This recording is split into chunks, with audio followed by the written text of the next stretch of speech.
So khadi காட்டன்ல first நம்ம பார்க்க போகிற இந்த சாரீ நல்லா பிரைட் பிங்க்குங்க. எவ்வளோ அழகாக இருக்குல்ல, செம்ம சாஃப்டான ப்ரீமியமான குவாலிட்டியான காதி காட்டன். ஸோ பார்க்கும்போது மட்டும் இல்லை, வியர் பண்ணுறதுக்கு கூட வேறு லெவலில் இருக்கும். இதுக்குள்ளே மைல்டு அந்த கோல்டன் ஜெரி லைன் வரதுனால இன்னும் சாரீ ரொம்ப அழகாக எடுத்து கொடுக்குது. இது இந்த சாரியோட முந்தி. ஸோ சேம் கலரில் இருக்கும். ப்ளவுஸும் வந்து ரன்னிங் ப்ளவுஸ். ஸோ வேணும்னு நீங்கள் அப்படியே ஸ்டிச் பண்ணிக்கலாம், இல்லை ஒரு கான்ட்ராஸ்ட் ப்ளவுஸ் போட்டு கூட நீங்கள் இதை மேட்ச் பண்ணிக்கலாம். அடுத்த கலர் பார்க்கலாமா?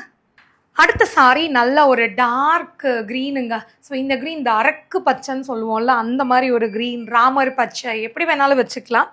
ஸோ இந்த கலர் நிறைய பேரோட ஃபேவரட்டாக இருக்கும். நல்ல ஒரு டார்க் க்ரீன் கலர். இந்த சாரியோட ஃபுல் வியூ இதுதான். இந்த க்ரீன் உங்களுக்கு பிடிச்சிருந்தாலும் ஸ்க்ரீன்ஷாட் எடுத்து புக் பண்ணிக்கோங்க. அடுத்த கலர் வந்து நல்ல ஒரு பிரைட் ரெட்டுங்க. Orange with red. Actually red தான், செரி ரெட் இருக்குல்ல அந்த மாதிரி ஒரு கலர். ஸோ அந்த ஆரஞ்ச் வித் ரெட் கலந்த மாதிரி இருக்குது பார்க்குறதுக்கு. இதுலேயும் உள்ளே வந்து அந்த கோல்டன் கலர் ஜெரி லைனாக இதோட ஃபுல் வியூ இதுதான். ஸோ இந்த ரெட் உங்களுக்கு பிடிச்சிருந்துச்சு அப்படின்னா ஒரு ஸ்க்ரீன்ஷாட் எடுத்து புக் பண்ணிக்கோங்க. பிளாக் வித் காப்பர் ஜெரிங்க, ஒரு டிஃப்ரெண்டான கலர் காம்போ. பிளாக் மோஸ்ட்லி நிறைய பேரோட ஃபேவரட்டான ஒரு கலர். அடுத்த கலர் வந்து கிளி பச்சை கலர், பேரட் க்ரீன், செம்ம பிரைட்டான ஒரு க்ரீன். இதுக்கு முன்னாடி நம்ம பார்த்தது கொஞ்சம் டார்க் க்ரீன். ஒருவேளை உங்களுக்கு வந்து கொஞ்சம் பிரைட்டான க்ரீனில் ஒரு சாரீ வேணும் அப்படின்னு நினச்சிங்கன்னா இந்த கலர் வந்து நீங்கள் சூஸ் பண்ணலாம். எவ்வளோ அழகாக இருக்கு இல்லையா? இதுதான் இந்த சாரியோட ஃபுல் வியூ.